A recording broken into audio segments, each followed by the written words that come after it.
Hopefully we'll move a little faster, especially since we get the things that we all did before. But we're starting on Rabbi Elazar. Rabbi Elazar was the son of Rabbi Shimon Bar Yochai, by the way.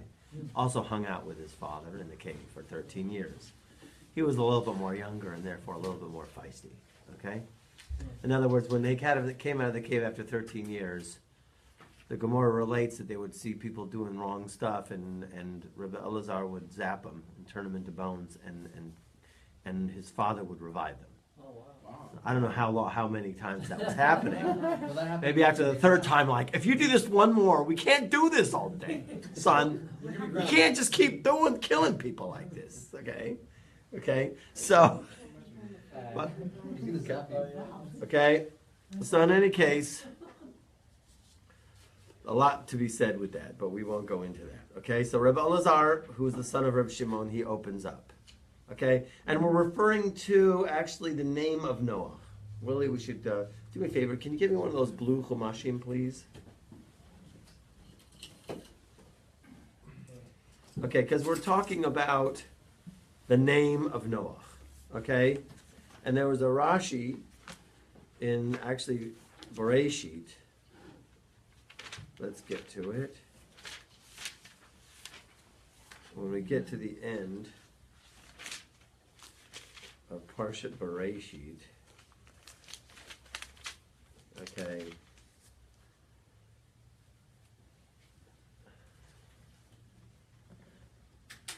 Okay, so it brings down here in chapter Hey, verse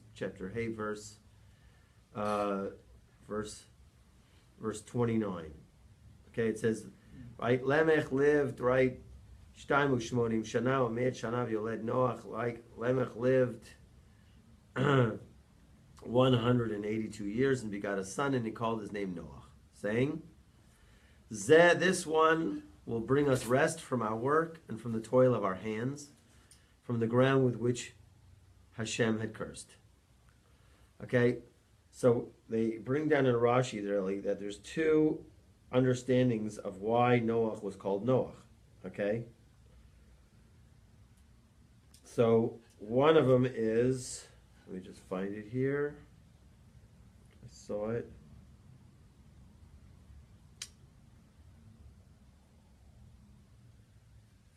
What is it? 28. Okay.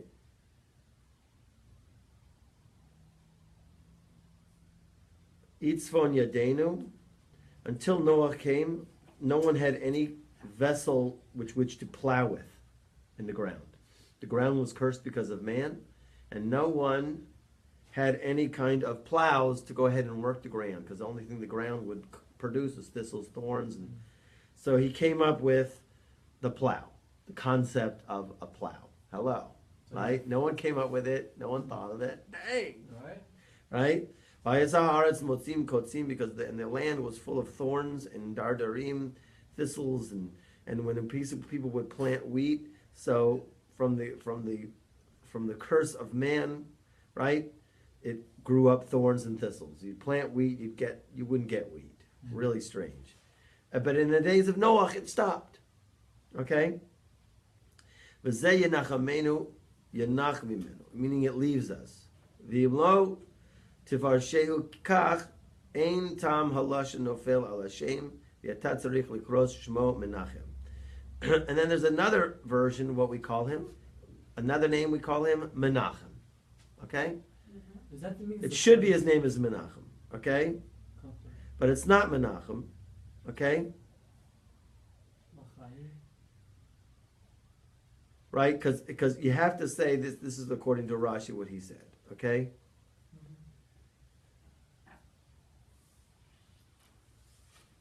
All right, so let's see now what it says in here. Okay, so of course what they do here. Okay,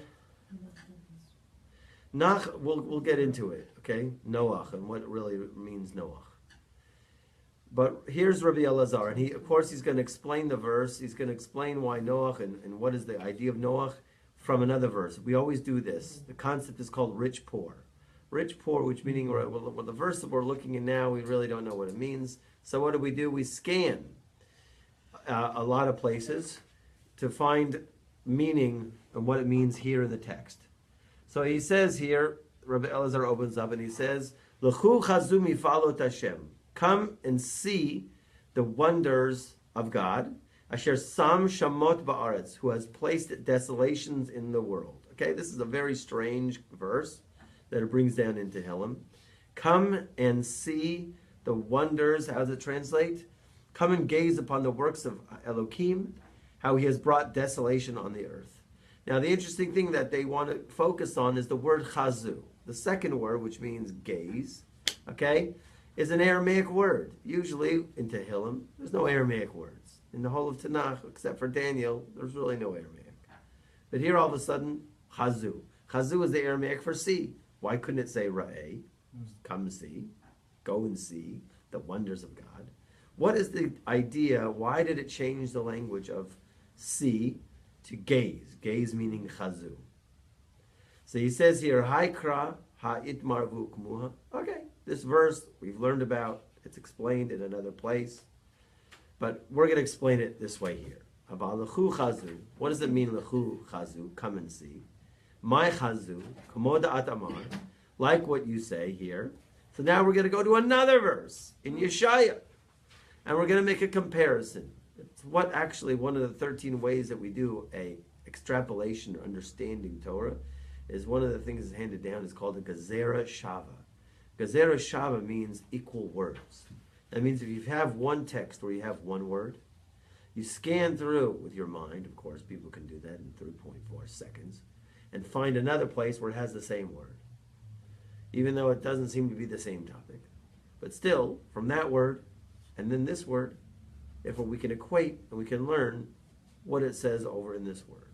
Somehow the verses connect through this one word. Okay? So where's this other verse? Chazos kashehu gadli, which means what? Chazos kasheh, chazus kasheh, which means a hard prophecy was told to me. This is Yeshaya saying. Meaning, I got a hard prophecy. So chazut here is a name for prophecy. Okay? Chet, Zayin, Vav, Taf. That's chazut. Chazut kashehu gadli. So what do we take? Why are we connecting these two? Okay? So here we get. Ba'uvidoi de kutshabarichu avid iskale nevua ilah livnei nasha. There's an astounding idea that is here. An astounding idea. It says, when we see the acts of God in His world, it is revealed, misgalim nevua elyona, it is revealed a prophecy to people. When God does things, there's a prophecy that is revealed. What does that mean? A prophecy is revealed. I'm not a prophet. You're not prophesizing. Any of us prophesizing, right? What does that mean to say? Ki kasher, that when a person, his tistaklu, will look in the acts that God does, tachazu niflaos, he will see God's wonders. Ke'ein shira'u hanavim b'nevuah. So it is like that the prophets are seeing prophecy. In other words, if a person can train his eye and see in the world where God is manifesting, and we do see it all the time sometimes, right? If you can either look to the world that it's nature. Oh, you don't have a copy? I'm at the source. Oh no, I'm not there. I went on to the actual text itself. Okay. I have had. Okay. So when the person is So this is an astounding idea.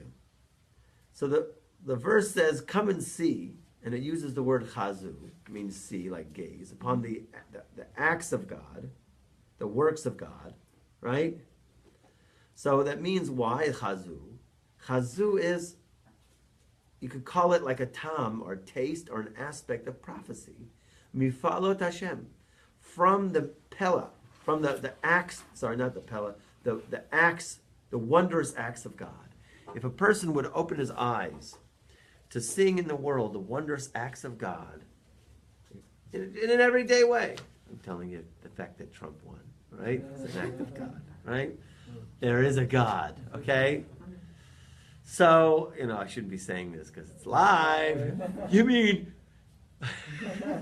I got Pee-wee. Okay. In any case. But let's go to other things that you could see in the world. Anything you could see in the world. Anything you could see in this neighborhood, in your life. When you go and you see the wondrous acts of God, that is prophecy. It's an aspect of prophecy. It's in the same form. Okay?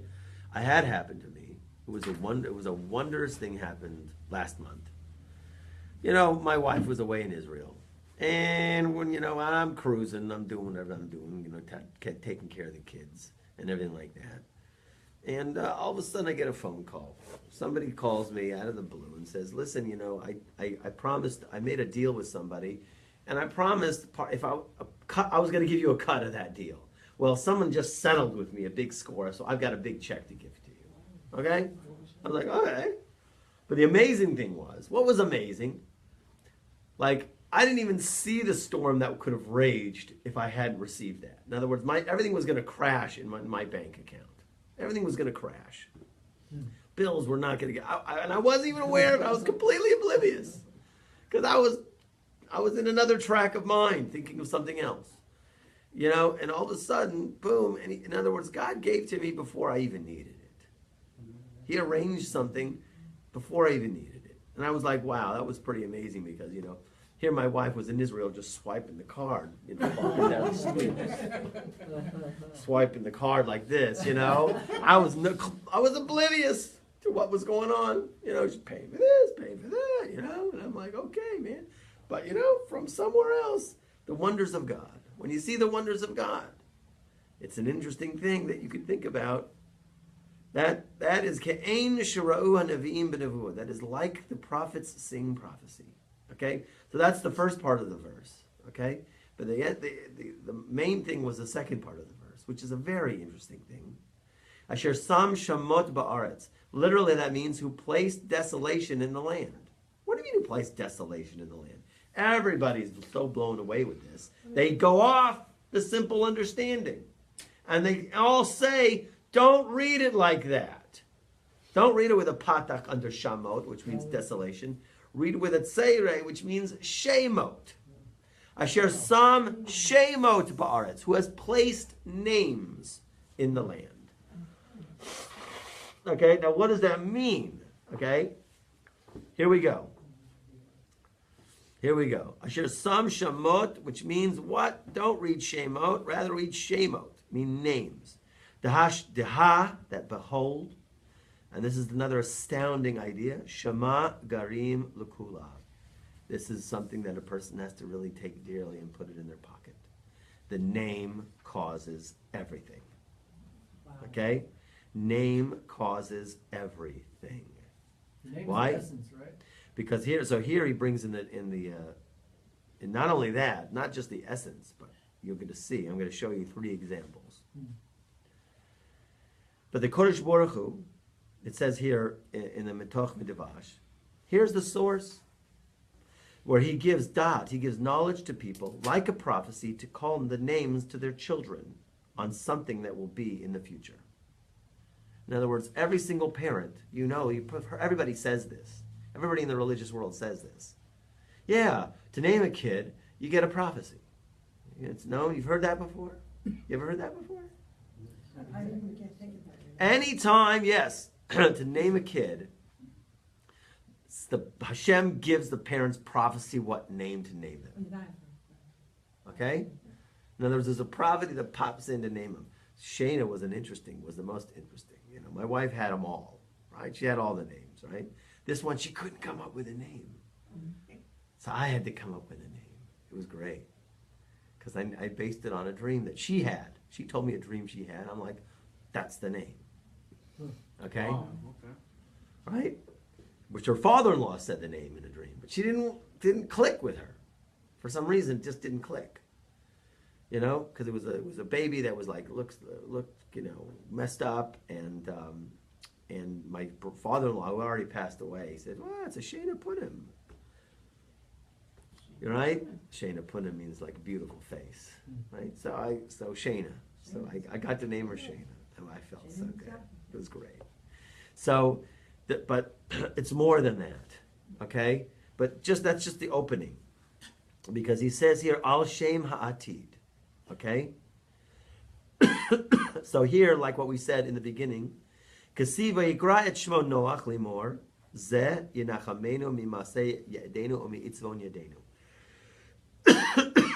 That we said, okay, they called him Noach, okay? Because it's a strange language of the term of the verse it says in Chavted, Vayikra et Shemo Noach lemor. Saying? What do you have to say? Right? And then you have to say, Zeh yenachamenu. This is going to comfort us, okay?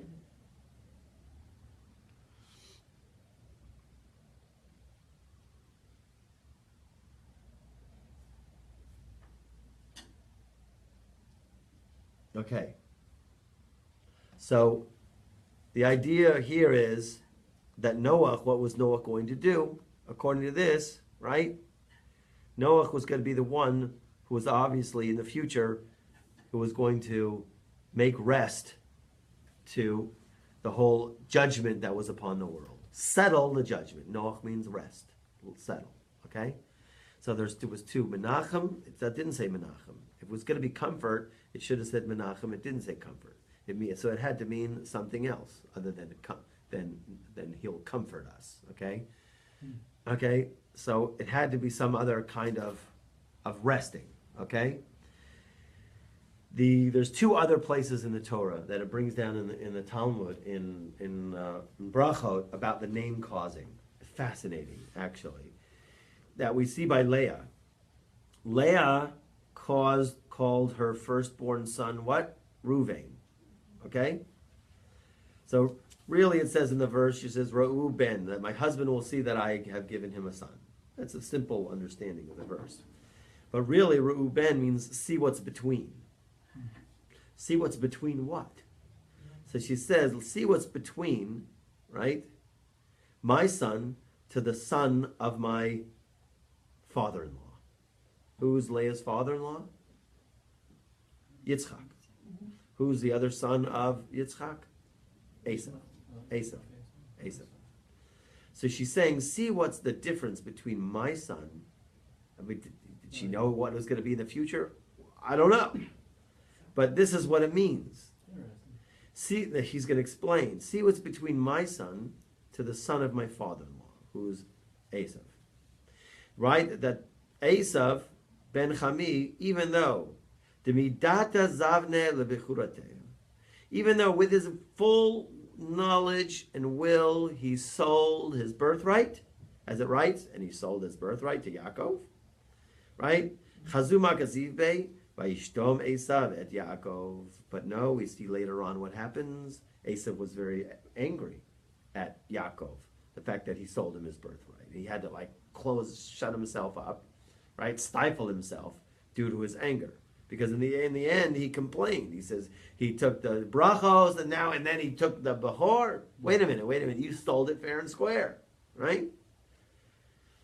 Ukasiva yomer hachi karashmo Yaakov, and he writes, he says that's why his name is Yaakov, because he's a snaky ankle man. He sneaks and he takes twice. He took from me twice. He's the heel. He sneaks up on the heel and takes things. He took those things from me.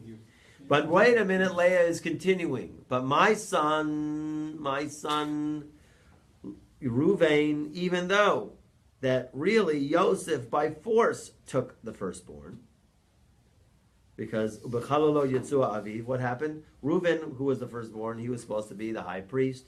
He was supposed to be the king. But once he moved the bed of his father, after Rachel died, Yaakov wanted his bed moved over to the bed, to the tent of Bilhah, right? And Reuben heard that. He rushed over, took the bed out of the tent of Bilhah and moved it over to Leah in his mother's honor, right? Mm-hmm. So, but that's counted of, what are you doing going in Bilhah's tent? You don't have any right going in Bilhah's tent. So the verse accredited him as if he lived with Bilhah, right? He didn't actually do that. He just moved the bed. But you still, you don't walk in, the tent, right?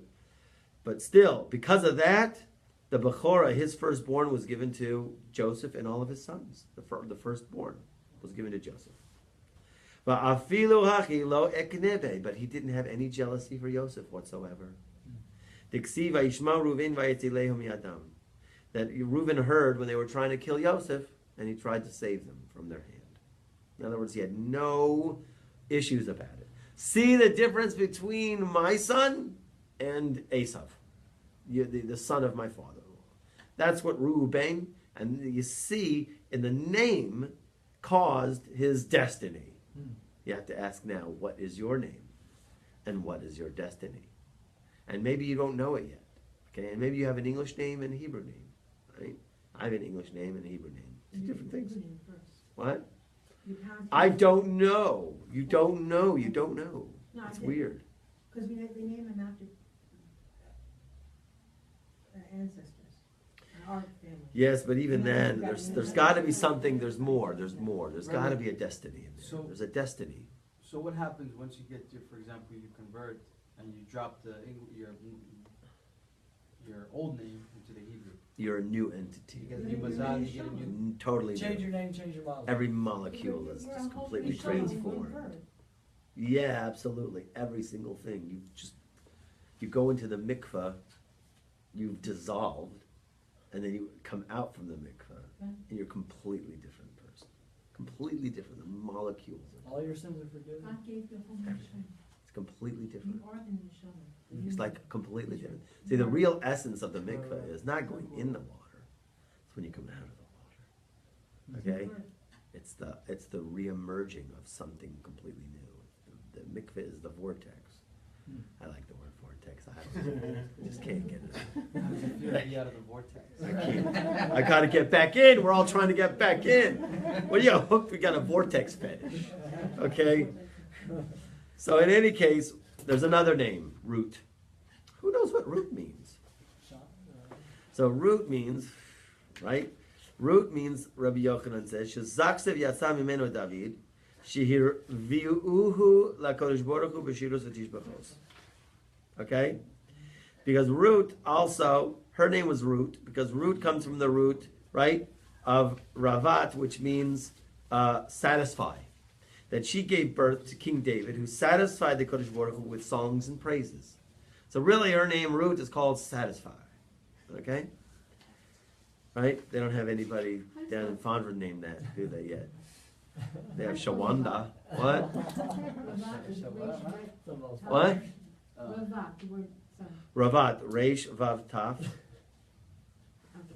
It comes from the right Riva, okay, which means satisfy. Okay? Okay?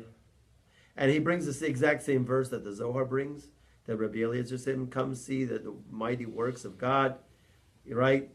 Asher Sam Shamot Ba'aretz, who has placed devastations, and it says, don't read Shamot Ela Shemot, period. Okay?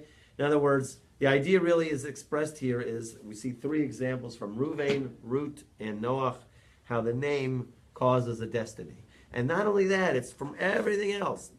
When you name something, I also thought about the fact that dream interpretations go after the mouth. After the what? After the mouth. Yeah, your mouth. That means if you have a dream and you're puzzled and you need to have its interpretation, you make sure you go to somebody who likes you. Oh, yeah, I heard that. Because if they don't like you and they say, all right, so it's not good. It goes after the mouth meaning the interpretation. Meaning the name of something causes its destiny. Okay? So now we're going to focus a little bit on this verse here because it's a strange verse. Okay? The rest of the verse. So anyways, we have this whole verse which is teaching us really about Noach, but a little bit more about Noach and a little bit more about a tzaddik. Okay? So it writes there, I think I'm on page 343, right? Yep. It is written, he named him Noach, saying this. So there's this saying this is like two extra words which didn't need to say it. What is it telling us here? The word saying and the word this. It's mean lemor and zeh. Why saying? Why this? Interesting, now it goes to saying implies woman. Okay? the interesting thing is, what does that mean? What do you mean by woman? I'm on the second page here, the last paragraph. Wow. So really, woman implies what we call, in Kabbalistic terminology, malchut. Okay, what is malchut? Okay? Malchut is our area in life that we need to fix. Malchut is our ability to receive the infinite. Malchut is our vessel. Okay? So, when we say this also means righteous one, as the Holy One, blessed be He, named him Noach, meaning Nayacha, satisfaction of the earth. Okay? And what does saying mean? So this site named him Noach. And who is that? Holy land. Let me just see here. Oh, so he translated this. So there's another translation of what lemor means, meaning to say. Okay? Noach means nayacha. Nayach, which means rest or satisfaction of the earth. Noah's name, here it says in the note, Noah's name implies that embodying Yesod, he satisfied Shekhinah, symbolized by the earth. Okay? Now that's an interesting concept, and you have to understand this. And this is really a huge concept in Judaism. That really, there's a tzaddik in every single one of us. And what is the tzaddik? What is the righteous? The righteous person is somebody who takes responsibility. Okay?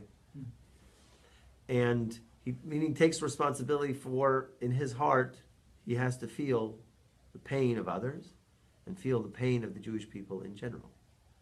The way we look at the Shekhinah, the way we look at the land, or the way we look at the woman, it's all the same. Because really what it is the idea of thinking about others, but in a greater way, thinking about the Jewish people. And always having your heart totally involved in that. Wow. Okay? That's the real tzaddik. He doesn't do anything for himself. Because you know why? He has an attitude that the world depends upon me. Can you imagine yourself living such a life? And the next time that you're facing a test, whether you could get depressed or not get depressed, whether you should get angry or not get angry, and you say, no, the world depends upon me not getting angry right now. Rabbi Nachman says the person who gets angry, thank God none of us here get angry. Right? But, it blocks the pipes of Shefa coming in to the person. It blocks the pipes of Parnasa, like the avenues of actual money that comes to the person's life. Actually, when he gets angry, he blocks that. Unbelievable. But the idea really is, Noach represents that pipe. He represents that avenue of giving, that attitude of bestowing. Okay? Satisfaction of the earth means that he's involved in only giving the earth. So what saying, this is another version, what does saying mean? And this side is named Noach. What does that mean? Shekhinah. Implied by the word saying, Rabbi Elazar reads the verse, he named him Noach. Who named him Noach? The Shekhinah. And we're going to get to that right now. Oh, maybe it doesn't get to that now.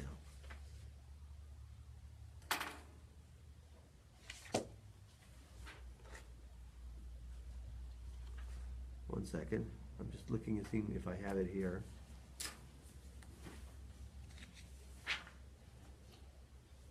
Oh yeah, here. Okay.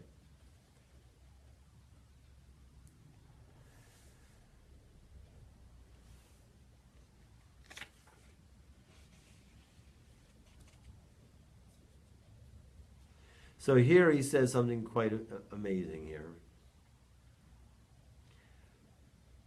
So he says, what does saying mean? I'm in the third to the last line. What does saying mean? Lay more. Why do we have that? So this site named him Noach. What site is it talking about? Nayacha da'ar lemor, my lemor, ela asar da kre le Noach. This place is called Noach. Uman ihu, what is the place? It's called Ara Kadisha, the Holy Land. That's called Noach. Saying, I guess, about the Holy Land, that it's going to give us comfort from the work of our hands. So God made the Kodesh Baruch Hu below like he fashioned above, which is an unbelievable thing. Which is what? You see, there's a big rule here. Our thoughts can either, when we think certain thoughts, our thoughts actually have a great connection to what is above. We can either actually think great thoughts and inspiring thoughts, and they connect us to something above, or a person can, God forbid, think the opposite. And then in that case, he attaches himself to that thing that is above, that is less than positive. We'll call it the negative or the dark side. When a person does something very holy, so he connects himself to something very holy above. And if a person does something very unholy, he connects himself something to something also unholy. Okay? And based on what he connects to above, that also guides him towards his destiny. Okay? The idea really is, of course, that Noach, in terms of his name, what he did was he attached himself, or he was fashioned below according to what was really above. Okay? Let's go on. I think it explains it in the next one much better. Okay? Kasiv Chacha, here the next page. Kasiv Chacha. It writes here, Ze Yenachamenu. This one, Ze, will comfort us. Because that's what it writes in the verse. Now, what is this Ze about? What do we need Ze? And it writes in another place, Ze Hashem Kivinu Lo. This is God who we hoped for. It's also the word Ze. Once again, we're making this unbelievable connection here. From one verse in Parshas Bereshit to another verse. Ze Hashem Kivinu Lo. That refers to where? Isaiah. Okay? So it says, happy are the righteous, inscribed with the inscription of the royal signet, inscribed with his name. He has brought names to the earth fittingly. So, Ashrei Zakain Inun Tzadikaya de Reshima Bereshima de Gushpanka de Malka. Righteous people, interestingly enough, the term that it's giving here is quite an interesting term. They're impressed with the impression of the stamp of the king. Again, they're impressed. They're inscribed with the inscription of the royal signet. So here we have three things. Okay, you have the king with the signet ring, the impression. You have the impression itself, and then you have what he impressed upon. We look at it as Bria, Yetzira, Asiya. No, really, yeah, Atzilut, Bria, and Yetzira. In any case, what it is you have the king with the impression, you have the impression itself, and then you have, when you take the wax, I used to have that as a kid, my sister gave it to me in an envelope, she sealed with a wax seal. So on the wax is contained an impression of whatever that seal is. Okay? So he's telling us something interesting about tzaddikim, right? About righteous people. That they have this certain impression on them. That is called an impression of the king. It's almost as if when you're looking at tzaddikim, you're looking at an impression. You're looking at an impression of the king. Leveheme b'shmei reshimim, because his name is impressed upon them. Right? Lemeheve b'shmei reshimim, it brings down in the text here, the yos reshumim b'shmo, that they have the impression of his name on it. Just like Noach. He's called this because it is the name of God. Actually, the name of God is called Noach. Through this, them getting impressed, when they get impressed like that, so then they are guarded from the other side or any external influences, that they are not able to go ahead and seduce them. Okay? So in other words, based on a person's deeds, based on a person's thoughts, he's able to go ahead and make himself connected to a certain track where a person gets impressed with the impression of the king. And in that way, he's awarded a certain level of protection. And that's what it means by a tzaddikim. I've also heard before that tzaddikim really are gifts from God. They are sent down into this world, right? To be people to help mankind, to help humanity, and to elevate humanity. That's what I was also thinking when I first saw this. That here they are. There's something special about tzaddikim, that they have this gift and this connection and the protection and everything like that. right? Ve'ihu shaveh shemahan ba'ara kedekayud. And the Kodesh Baruch Hu, he makes these names to be in the land as fitting, just like Noah. Means nayacha, v'nechama. It means resting. It means nechama. Nechama is an interesting word. Nechama, I just heard somebody give a perush, an explanation. I think I shared it with some of you before. Nechama means, it doesn't mean you're totally consoled. You know, that you're okay, that someone close to you has died and you're totally consoled. What it means is you have a reason to go on living. Wow. You now are impressed with a mission, a reason to go on. That is what's called a nechama. Okay? Because really, the person's not going to come back, you know? I mean, listen, we should hope for the revival of the dead tomorrow, right?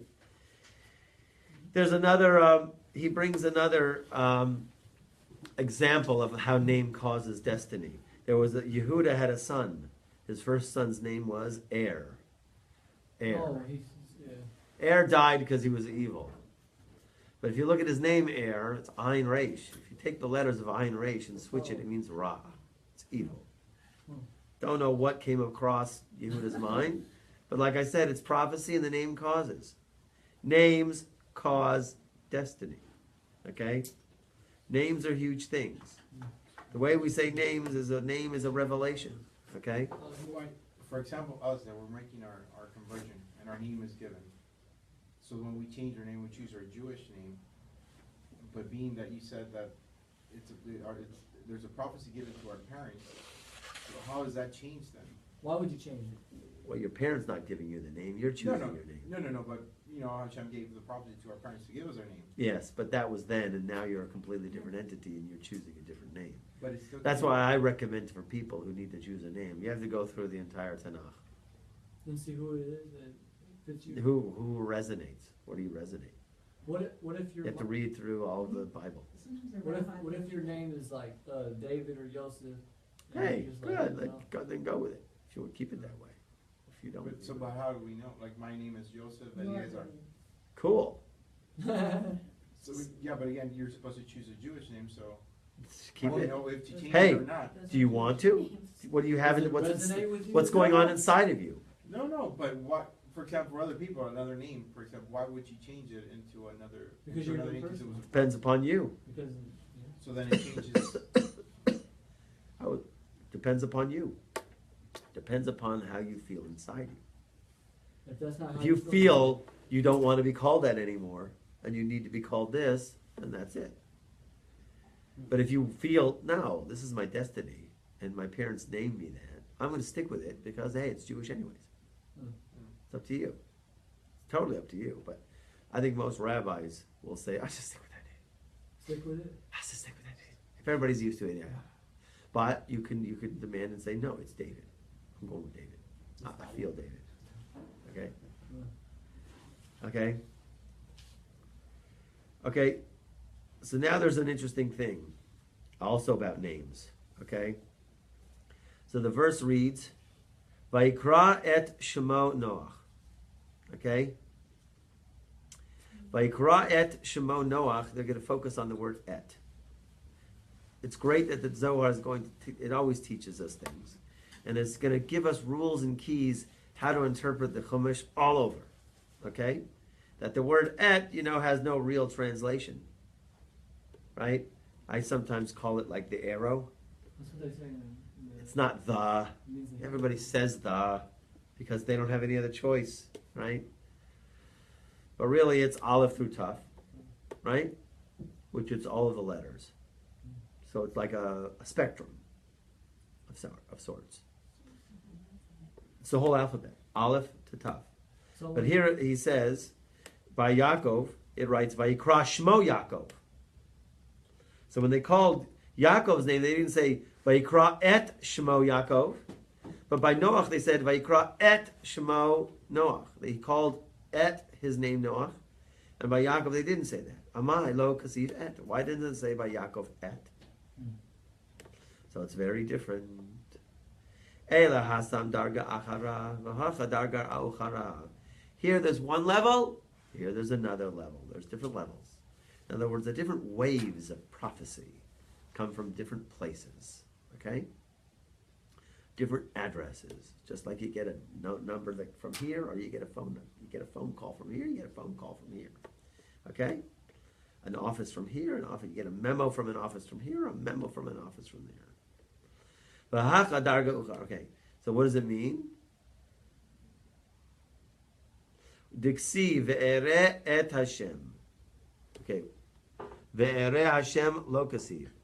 So there's another verse that it brings down in Yeshaya. And I saw et Hashem. What is et there doing in that verse? It didn't say ve'ere Hashem. Didn't write that. And I saw God. Is that what it says in the translation?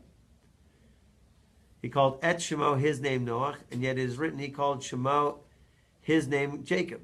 Why is et not written? Right? So the word wrong, I don't know why he put that in translation. It doesn't, he's weird with it, I have to say. It's one of those words where I feel like he's trying to scratch a record there. Okay? Darga is the Hebrew, which means level. Okay? You should have said level. Yeah, but he didn't want to. He wanted to go funky. Rama is level. Okay? Rung, like a rung on a ladder, obviously. That's the only thing that hits me. Okay, it's a level. But why rung? Why is he sticking with that? Okay, man, he's... Okay?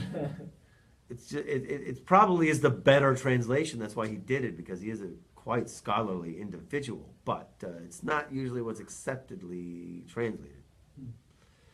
Okay, so there's a level here and there's a level there. Just like it wrote, and I saw et Yud Kei Vav Kei. Not I saw Yud Kei Vav Kei, but et Yud Kei Vav Kei.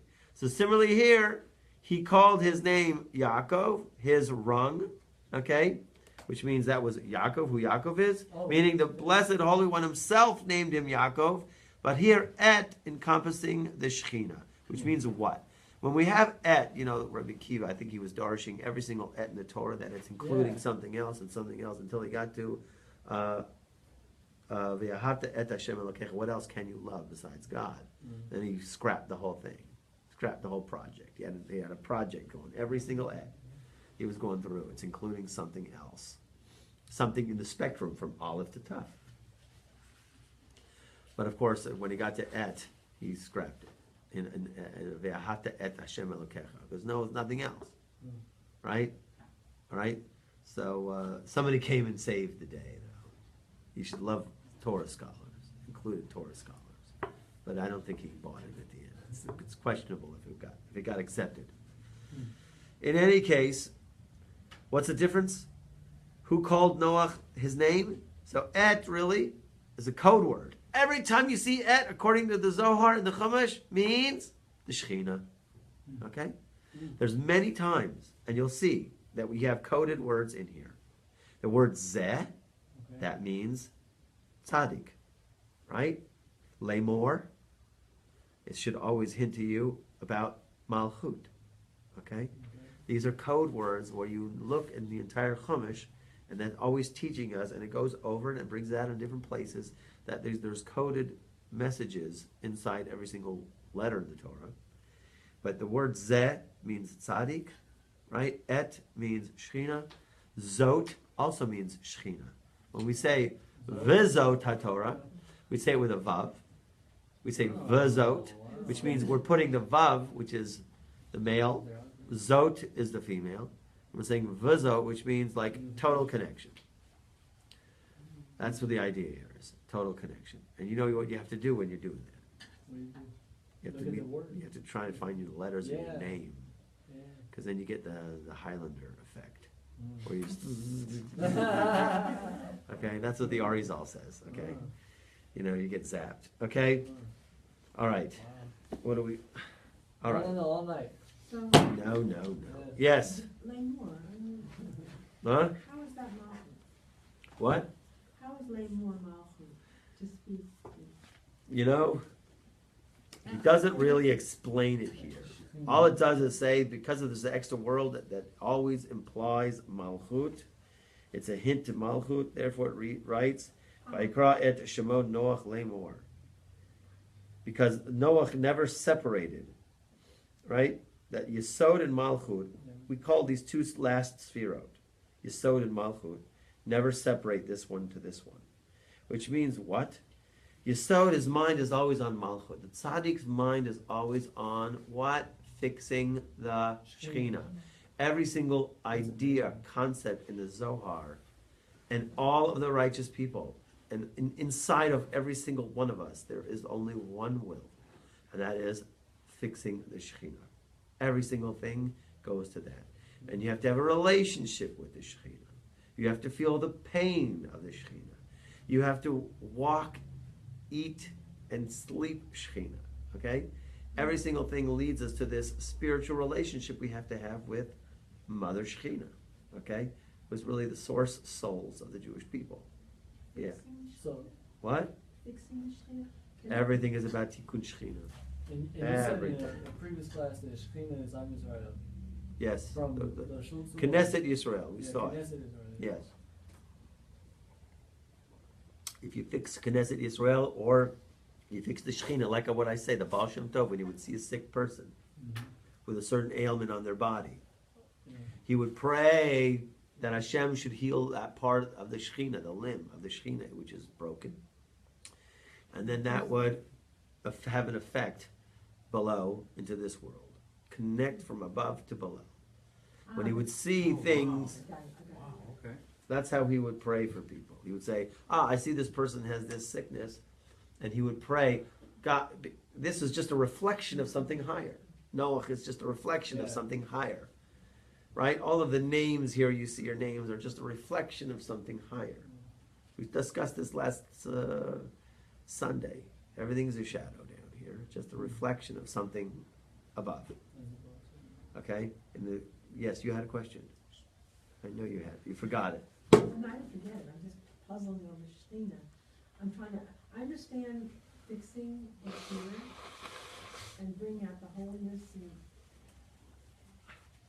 removing the impediments for the soul to connect with When we, itself. you know, there's The Shekhinah, I'm not understanding the role of Shekhinah down here. I know. we are working constantly to make a dira tachton for the Kodesh Baruch Hu. What does that mean? Dira tachton.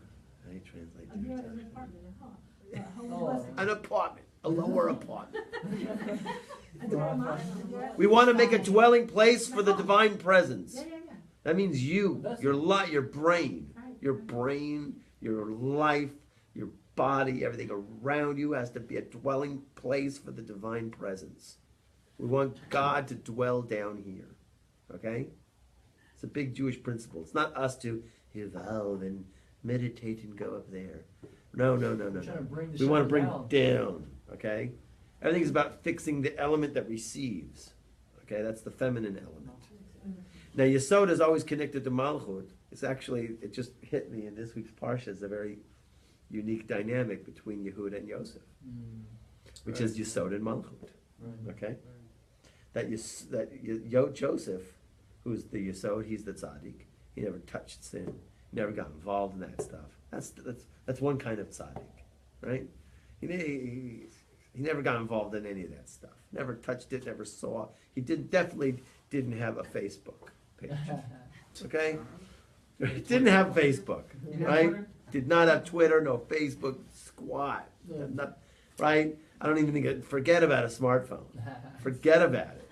Okay, he has somebody else. He has his other cronies do the smartphone, right? So one second. Let me just finish. Okay, so Yosef is the tzaddik, impervious to external influences completely. And David, Yehuda, he's a worldly man. Yeah. Got married, he had kids, they died, he had Tamar and some other kids, a little scandal there on the side, right? Yeah, okay. Yeah. Can you imagine, right? Hey.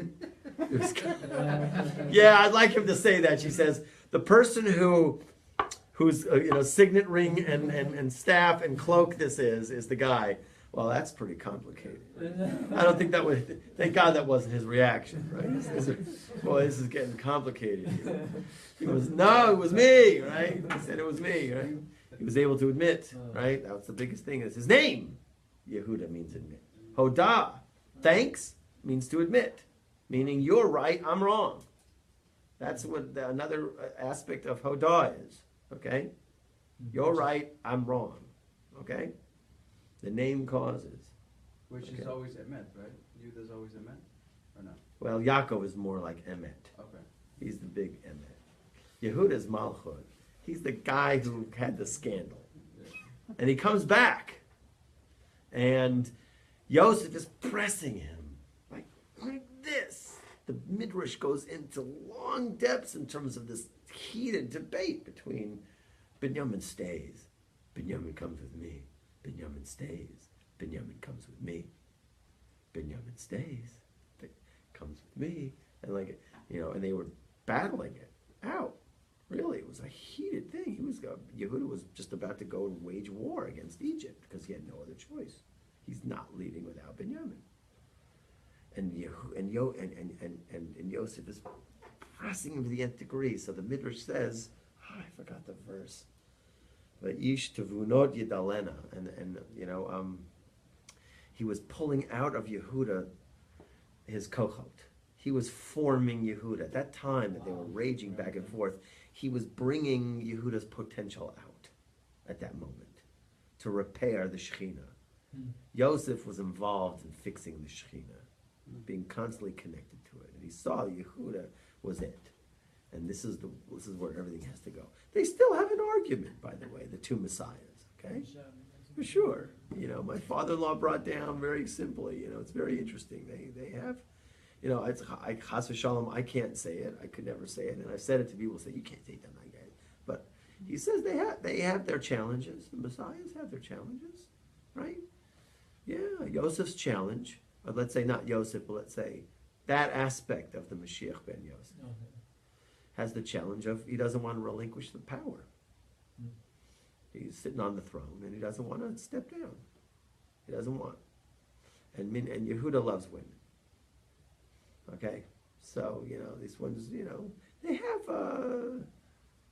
But of course, in the end of days, the real Mashiach will have those already fixed. Those elements will be fixed already. But the idea really is Yosef, or the concept of, where did I have it? The concept of Yesod and Malchut do not separate. In other words, the mind of the Yesod is always on the Shekhinah. The mind of the tzaddik, the mind of the righteous person is always on there. Okay? So we got a lot out of this. Okay? Names cause. And we got the concept of Shekhinah in the word et. And for us, it helps us just to get a step forward. Okay? It's a huge thing, and you have to constantly go over it. Yeah. To realize that we're here on a mission to fix the Shekhinah.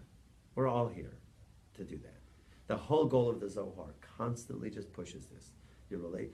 God looks between the lattices in the shuls to see if anybody's praying for the Shekhinah and can't find anybody. How do you like that? Right?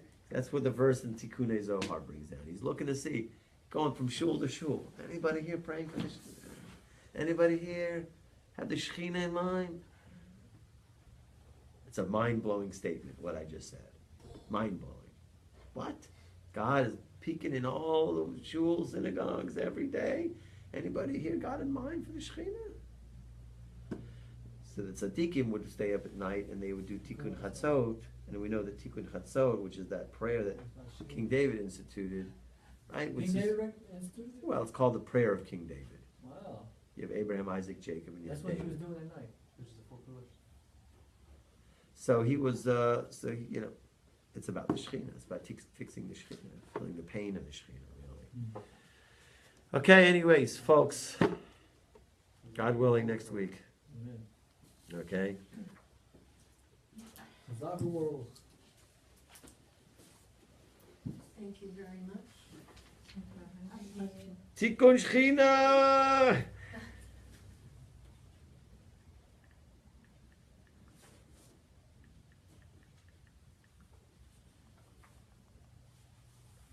Oh, shoot, I didn't do this.